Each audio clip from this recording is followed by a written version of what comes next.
Tal Ben Shahar is well known throughout the world for his work in positive psychology. דוקטור טל בן שחר. דוקטור טל בן שחר, אחד המרצים המבוקשים בהרווארד. Tal Ben Shahar. Songs have been written about it. Self-help books have been published about it. And now Harvard has a class teaching students the basics of being happy. In fact, we're told this is the most popular class at the Cambridge The Ivy most League. popular class at Harvard University is on how to live a happy and fulfilling life. Tal Ben Shahar is the teacher. Tal Ben Shahar is part professor, part motivational speaker, delivering spirited lectures in a course called Positive Psychology. More people have signed up for your courses, an amazing fact, than any other professor in all the time of Harvard. So that's saying something. People want to learn how to be happy. More students have signed up for your class in Introductory Economics. Why do you think it is so popular and important? I guess more people want to be happy than want to be rich.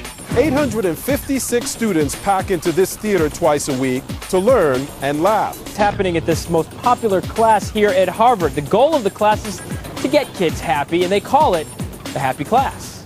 It's a class that focuses on making people happier. Actually, it's called Positive Psychology.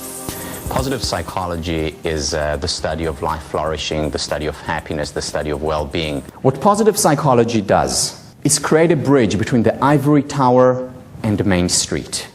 It brings the rigor of the academic research from those libraries and makes it accessible. The average academic journal article is read by 7 people.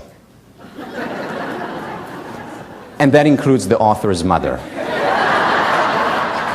Positive psychology is not just about let's all feel good. It's about focusing on what works and helping our most difficult challenges. Traditional psychology mostly focuses on psychopathology, depression, anxiety, fear, anger, many of the painful emotions. Whereas positive psychology mostly, not only, but mostly focuses on love, happiness, relationships, job satisfaction, well-being.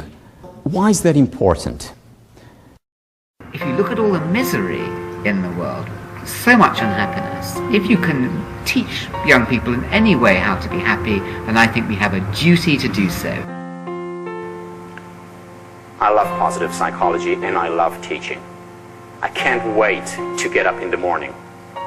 Just get to my computer, go on PsycInfo, read the Journal of Personality and Social Psychology, go on Google Image, find pictures, write the lecture, come to class. I can't wait till Tuesday and Thursday, because that's when I get to share with you the things that I care about most.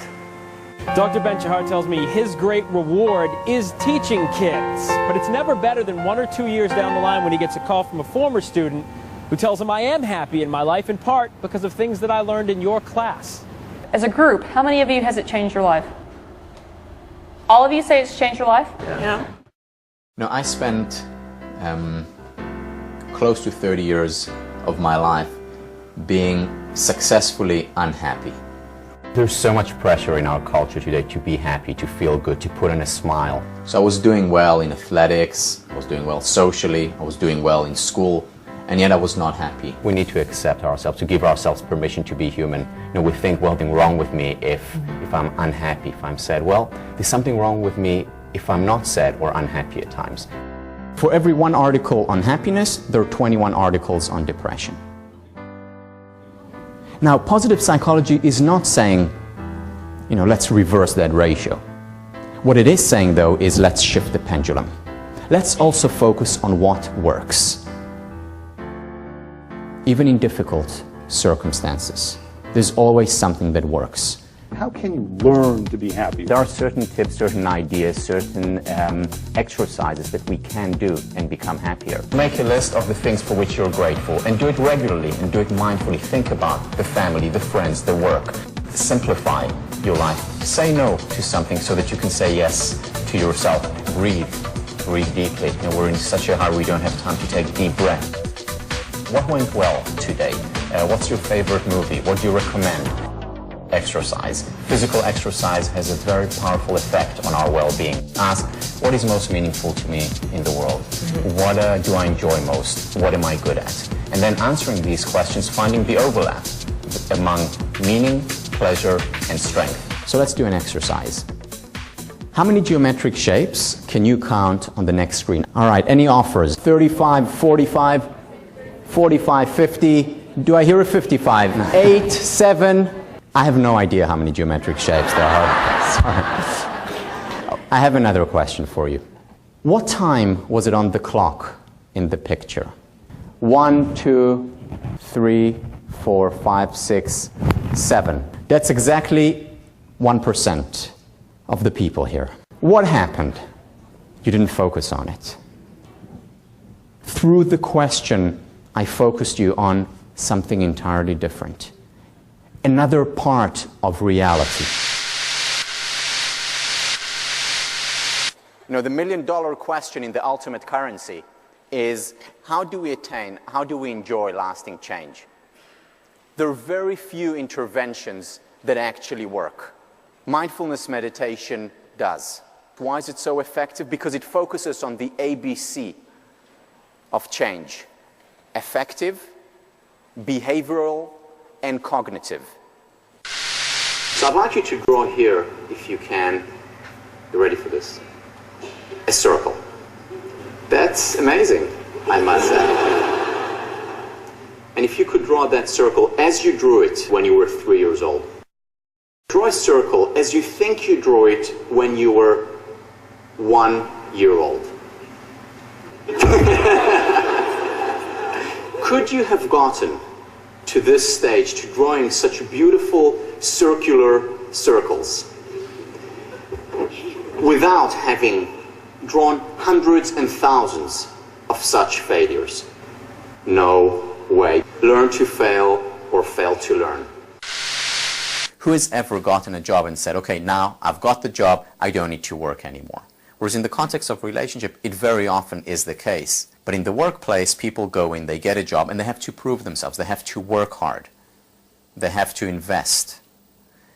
And it's the same in relationships. So Charles asked me, so what are you doing this semester? What are you teaching? So I told him I'm teaching 2 classes. One on positive psychology, which is essentially the psychology of happiness, the science of happiness. And the second class I'm teaching is on the psychology of leadership. So he said, oh, I see. So you're teaching one class on happiness and one class on unhappiness.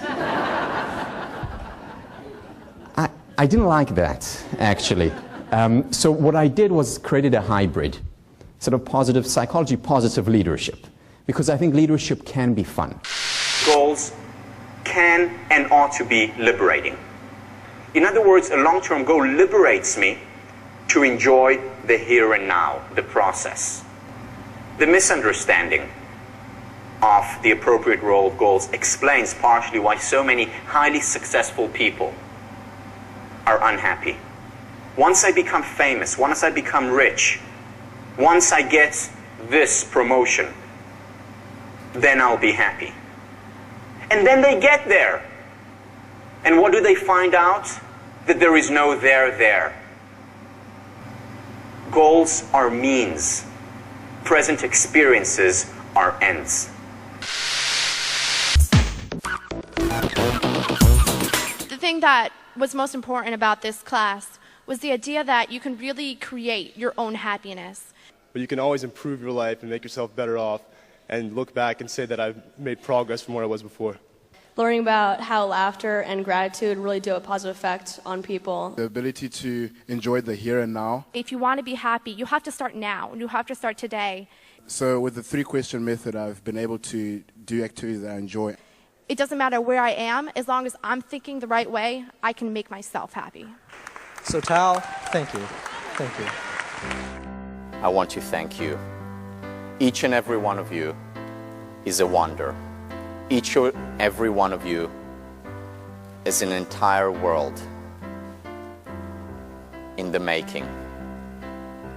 In the making the world, your world, and our world a better place. So thank you.